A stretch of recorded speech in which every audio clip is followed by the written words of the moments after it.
A weekend of freedom was not enough. Hundreds of thousands of East Germans tonight demanding an end to communism. NBC Nightly News with Tom Brokaw. Tonight from Berlin. Good evening. As you can see, it is a quieter night here at the Brandenburg Gate on the west side of the Berlin Wall. But on the other side, it's a different story. East Germans, more than 3 million of them, spent a weekend in the West, and then almost all of them returned to claim their country for themselves. As hundreds of thousands of East Germans marched tonight, Egon Krenz, the leader of the Communist Party, admitted, "We're in the midst of a people's revolution," and he promised radical reforms. NBC's Arthur Kent, in the middle of the largest demonstration in Leipzig tonight, reports that may not be enough. The crowd again was strong. Their indictment of the government was damning. Resignation is not enough, they chanted of the party leadership. There must be punishment, too. About the opening of the western border, one sign read, "Thanks for the trip, but we want more." Natürlich, wir wollen bestimmt auch mal reisen. It's nice to travel, this woman says, but it's not what we've come here for every week. Weeks of mass protests have broken the spell of fear the Communist Party once held over these people. Now the opening of East Germany's borders has only deepened their desire for even greater reforms. The demonstrators complain the communist leadership still wants everything its own way. Written on this coffin, Communist Party, monopoly of power, something the protesters want to bury. And tonight, evidence East German communist leaders, at the local level at least, are listening. Here, please. The people cry, "We are the people." And that's the reality. Uwe Fischer is a Communist Party official in Leipzig, yet he says the Politburo must surrender control of the government and make way for free elections. My party has a chance to fight for his existence, not more. For their part, the demonstrators resent a government that grants reform only when it has its back against the wall. The government must give us free elections, this man says. Otherwise, the wave of demonstrations will rise, and more, not fewer people will protest. Arthur Kent, NBC News, Leipzig. East German authorities apparently are getting the message. Today, they elected a communist reformer as head of government, and the new Speaker of the Parliament has been aligned with the party, but he's not a member. And secret ballots were used for the first time in the Parliament. Party officials were quick to learn one of the first lessons of secret ballots. There was a surprise winner in the race for Speaker, a non-communist from one of the smaller parties. However, when the Parliament picked a new premier, no secret ballot, and he was the Communist Party choice. But he's a new breed, a reformer, Hans Modrow, a committed socialist willing to make changes. Certainly the economy will play a role in the forefront of things, but it would not be good if the government paid attention to it alone. It is, of course, necessary to reconsider the entire system of socialism. The political reorganization of East Germany is not only the hottest topic here on the streets of East Berlin, it's also being widely discussed just across the wall in West Berlin. East Germans returning from the well-stocked stores of West Berlin want more than just free elections.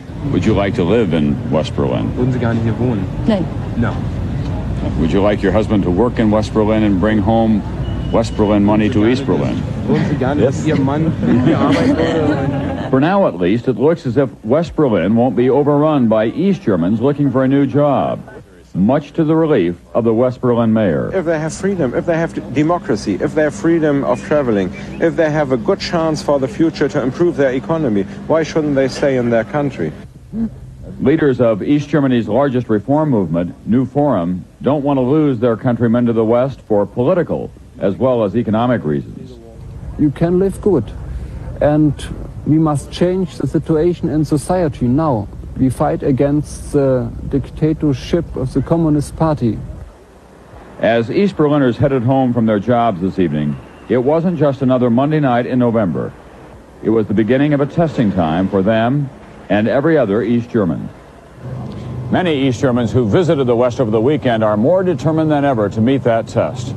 NBC's Mike Betcher joined a family from Dresden last night, and he stayed with them through the day. They felt like visitors to an amusement park who didn't have enough money for the rides. 3 Dresden couples and their children, all neighbors in the same apartment building, marveled at what could be purchased in West Berlin and lamented that they could not afford it. After they returned home this morning, the Morsiniaks called on the Heines to have coffee and talk over their amazing weekend. Their trip west had made them eager to achieve a higher standard of living. The whole thing has made a very big impression on me, observed Wolfgang Heine. The stores over there were full. Here in the east, we haven't gotten what we asked for. We can't visit any restaurants. We can't go to a disco, complained his neighbor Heike Morsiniak. You can't do anything here. There you can. They do promise to give the new East Berlin government a chance to fix things. Heike's husband Rolf, a conductor, said he now will work harder as long as his government keeps his trust. East Germany is filled with great expectations. A blessing in a country that seemingly had lost hope. But it could be a curse if those great expectations are not met. A town that marched by the hundreds of thousands to demand freedom when there was none will not be satisfied to be the poor cousins of the West Germans. They, however, will not achieve equality without massive help. This situation is comparable with the situation just after the Second World War, when the United States were ready to invest a lot of money in Europe. More than 4 decades after a firestorm destroyed their city, the people of Dresden are hoping for a second Marshall Plan. Mike Betcher, NBC News, Dresden. On the minds of many Europeans now, German reunification and fears about it. Today in Poland, West German Chancellor Helmut Kohl acknowledged those fears. He said reunification is not plausible without Europe's consent. And Kohl said that what happened in East Germany was made possible by reforms in Poland. Tonight, the man at the forefront of the Polish change was at the White House. Here's NBC's John Cochran. Lech Wałęsa has been welcome at the White House since Jimmy Carter was president. But George Bush's invitation was the only one Wałęsa could accept. In the past, something always interfered, something called history. Wałęsa's long road to the White House began in Gdansk when his fellow shipyard workers chose this obscure electrician to lead the first non-communist trade union in the Soviet Empire. But after a year of strikes and confrontation, it all turned sour. A few hours after these pictures were taken, Wałęsa was placed under house arrest for 11 months. Martial law put a brutal end to solidarity. Finally freed, Wałęsa was as popular as ever inside and outside Poland. When he won the Nobel Peace Prize, his wife went to Norway to accept it. Wałęsa feared that if he ever left Poland, the communists would never let him return. That changed only a few months ago when Solidarity took control of the government. And so here he was this evening, receiving the Medal of Freedom from the leader of the non-communist world. You were called a nobody, but Lenin and Stalin have been disproved, not by presidents or princes, but by the likes of an electrician from Gdansk and his fellow workers in a brave union called Solidarity. And the Iron Curtain is fast becoming a rusted, abandoned relic symbolizing a lost era, a failed ideology. And the change is everywhere. Poland, Hungary, Czechoslovakia, and ladies and gentlemen, the week that brought Lech Wałęsa to America is the week that the headlines proclaimed, and the wall comes tumbling down. More than applause for himself, Wałęsa wants economic help for his country. He will not get nearly what he wants, but White House aides say President Bush will approve more than $500 million for Poland's experiment in democracy. John Cochran, NBC News, the White House. Today, NBC's Martin Fletcher came across one of the untold number of personal stories that make these past few days so memorable here. A West German shopkeeper found a stranger at his door when he opened his business this morning. The stranger explained that he lived in an apartment just across the wall, and he'd lived there for 20 years. He'd been looking into the man's shop all that time, wondering about him. Now, finally, they had a chance to meet and to share a coffee.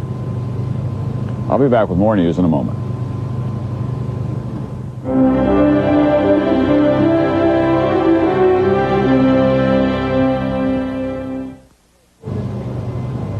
In El Salvador, the heaviest fighting in 10 years of civil war has left more than 200 people dead.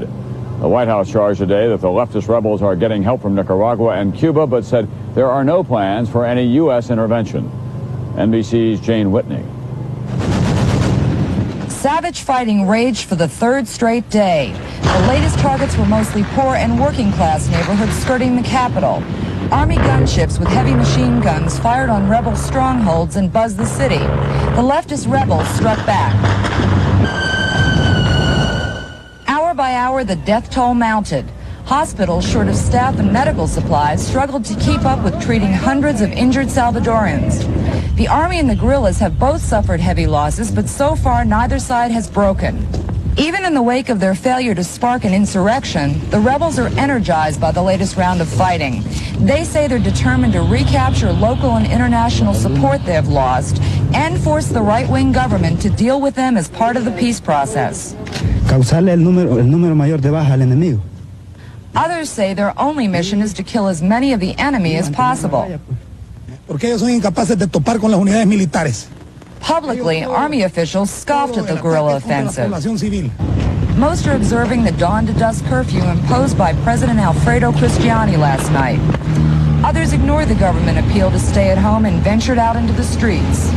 The guerrillas say they're digging in for the long haul, that this is the final test for them and for the United States-backed military forces. But the Army's firepower and mobility is working against the rebels, and bit by bit, stronghold by stronghold, the Army is closing in. Jane Whitney, NBC News, San Salvador. The Pentagon today reported another accident involving U.S. Navy warplanes. Two attacked jets on a training mission near El Centro, California, overshot their target on Saturday and dropped 12 live bombs near a desert campsite. One mobile home was damaged and one man was slightly injured.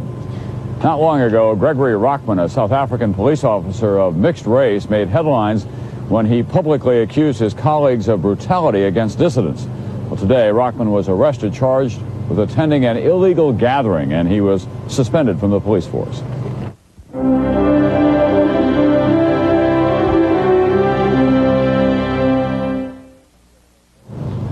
Tonight, U.S. health officials are investigating reports that a widely used diet supplement may cause a deadly blood disease. It has struck people in at least 9 states, the most serious outbreak in New Mexico. NBC Science correspondent Robert Bazell. In health food stores around the country today, workers were either removing L-tryptophan from the shelves or posting warnings. Physicians believe they have discovered an outbreak of a serious new illness among people who have taken the commonly used food supplement. I started out with actually just a headache, and it's just progressed to the point where I'm really quite tired now. Joy Hunter has the illness. The symptoms include a high count of a certain type of white blood cell, severe muscle pain, coughing, and rashes. There have been no confirmed deaths, but doctors say the illness could be life-threatening. There have been 50 confirmed cases, but at state health departments across the country and at the Centers for Disease Control, reports of new cases were pouring in today, and officials believe there are hundreds, probably thousands. L-tryptophan is a natural substance in the body. People take it in large doses to help go to sleep or to relieve premenstrual syndrome. Both the Centers for Disease Control and the Food and Drug Administration are investigating. So far, the investigation has found that almost everyone with the illness has taken L-tryptophan, usually in high doses, but there is no single brand or manufacturer that seems to be responsible. Federal health officials say that until they figure out what is causing the illness, the risks of taking L-tryptophan far outweigh any benefits. They are urging that stores stop selling it, and that if people have any at home, they stop using it. Robert Bazell, NBC News, New York. In New York today, the former president of the Beech Nut Company pleaded guilty to charges that he knowingly sold sugar water as pure apple juice for babies. He was sentenced to 6 months of community service, 5 years probation, and he was fined $100,000. Another guilty plea was made today by the Boeing Company. It confessed to 2 counts of obtaining secret Pentagon documents illegally. Boeing agreed to pay a fine of more than $5 million.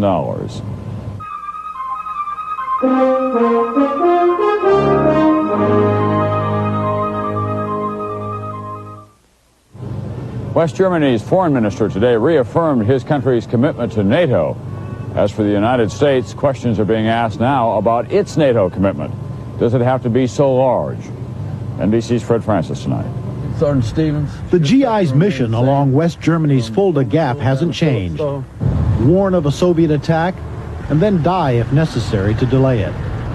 But there's something missing from this picture of GIs Randy Weatherford, Tom Sprague, and Kerry Lindley. For the first time in anyone's memory, the GIs show no weapons, and the tanks have been left behind. The U.S. Army on this border wants to look less threatening. But nothing has changed for the other 322,000 U.S. troops in Europe.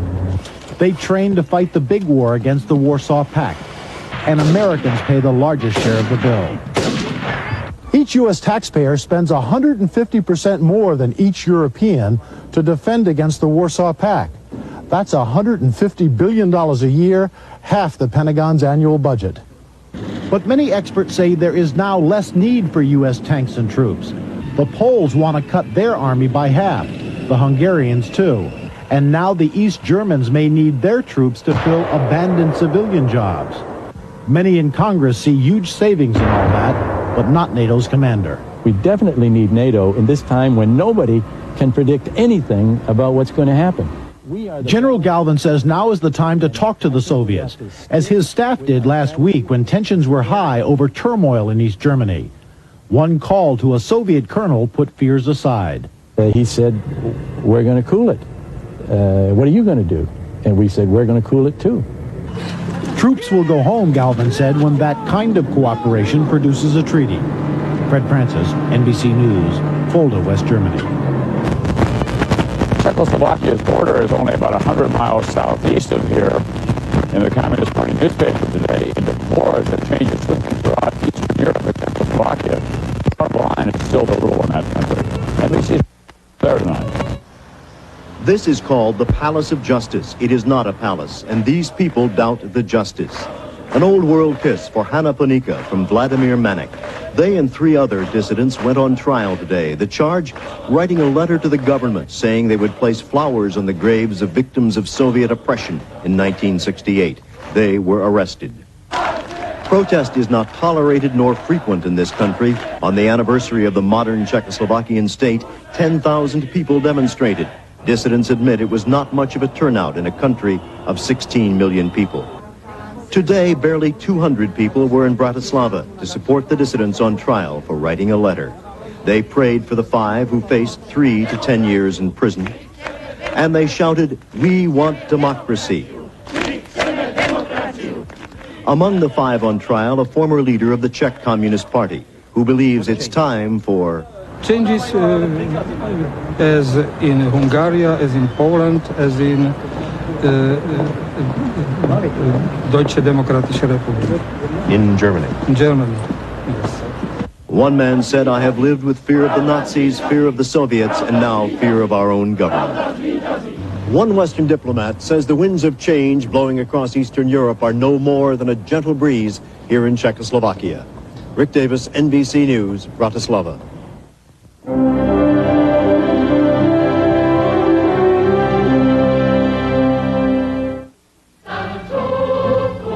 These are scenes everyone hopes will never be repeated. It was and still is the anti-fascist protection barrier. But the people behind the wall knew better, and they wanted no part of it. Tools of bravery are on display at the Checkpoint Charlie Museum in West Berlin. You see all the people coming here with their cars now. They don't need to hide themselves, and you like, as a West German, you like to wave with your hands, and they laugh, and they don't need it anymore. Horst Schum was jailed in East Germany for helping people through the wall. Since his release, he's been running the museum, and last Thursday, he kept it open all night. East Germans poured in.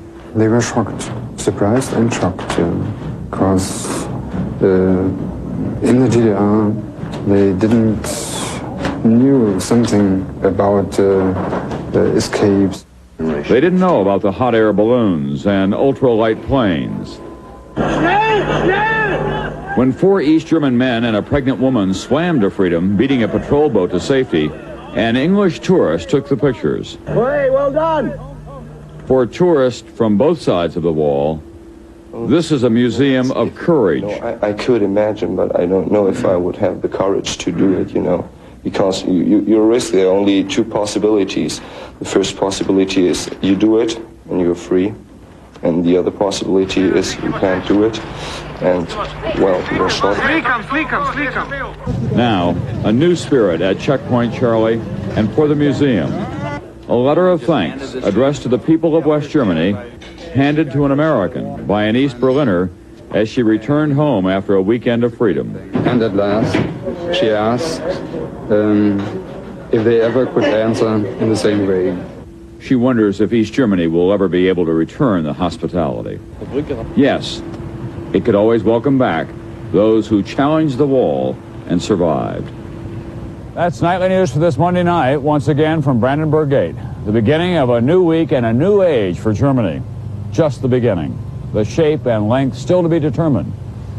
I'm Tom Brokaw, and as we leave you tonight, we want to pay tribute to the many people who have made our NBC News coverage possible.